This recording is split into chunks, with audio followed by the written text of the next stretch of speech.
साथियों नमस्कार, मैं हूं नीरज पटेल और आप देख रहे हैं नेशनल जनमत। बीजेपी शासित कर्नाटक में उनके ही एक मंत्री ने एक महिला फरियादी को सिर्फ इसलिए थप्पड़ मार दिया क्योंकि वो मंत्री के सामने बार बार गुहार लगा रही थी कि जो सरकारी परियोजना के तहत आवास बांटे जा रहे हैं उसमें अधिकारियों ने मिलीभगत करके उसका नाम हटा दिया है।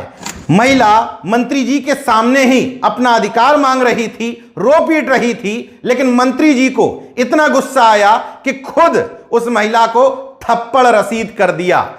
यह कहना अतिशयोक्ति होगी कि एक मंत्री के हिसाब से पूरी भारतीय जनता पार्टी का चाल चरित्र और चेहरा उजागर हो गया है, लेकिन दलाल भांड कॉरपोरेट दरबारी मीडिया का चाल चरित्र चेहरा जरूर उजागर हो गया है। अमूमन मीडिया के लिए विपक्ष के किसी नेता का बयान ही लंबी लंबी डिबेट के लिए पर्याप्त होता है, लेकिन सत्ता पक्ष और उसमें भी भारतीय जनता पार्टी के किसी मंत्री, विधायक, सांसद या किसी बड़े नेता के द्वारा इस तरह का कृत्य किया जाए तो उसमें न लंबी डिबेट होती है न उस पर चर्चा की जाती है। मैं दावे के साथ कह सकता हूं कि किसी भी दलाल भांड कॉरपोरेट मीडिया की हिम्मत नहीं है कि मंत्री के इस थप्पड़ कांड पर बड़ी डिबेट करवा सके। हां, अपनी क्रेडिबिलिटी बचाने के लिए फटाफट खबरों में या 5 मिनट में जो 50 खबरें बताई जाती हैं उसमें तेजी से इसको बताते हुए निकल जाएंगे। जामराजनगर जिले की इस घटना में महिला की बेबसी देखिए।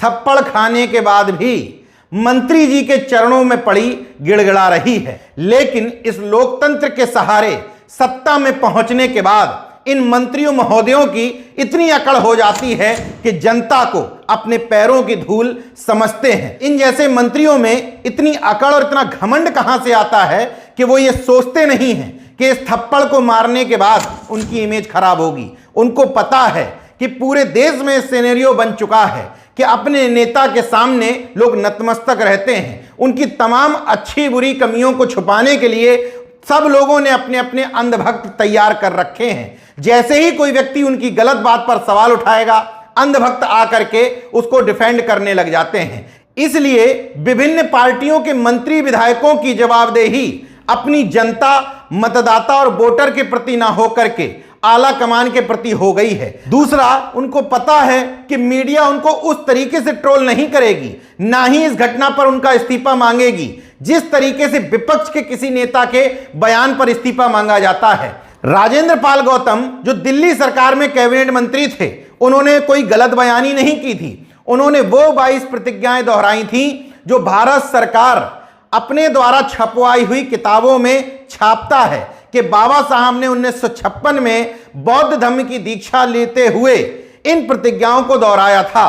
भारतीय जनता पार्टी के तमाम मंत्री धम्म दीक्षा भूमि में जाकर के उन प्रतिज्ञाओं की चर्चा करते हैं, उनको दोहराते हैं, लेकिन यह भांड मीडिया सक्रिय हुआ। एक मंत्री को इस्तीफा देना पड़ा, भले ही उससे केजरीवाल और बीजेपी का चरित्र उजागर हुआ, लेकिन मीडिया का भी वहां दोहरा चरित्र था। जब भी इस तरह की कोई घटनाएं सामने आती है तो ट्रोल भी करती है और लोगों तक सही तथ्य पहुंचाने की बजाय विवादित बयान कह करके चलाने लगती है।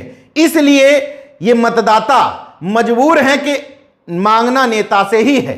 थप्पड़ मार करके उनके चरणों में भी गिरना पड़ेगा, गिड़गिड़ाना भी पड़ेगा। उनका विरोध करेंगे तो और भी कुछ नसीब नहीं होगा, जो मिल भी रहा है वो भी उनसे छिन जाएगा।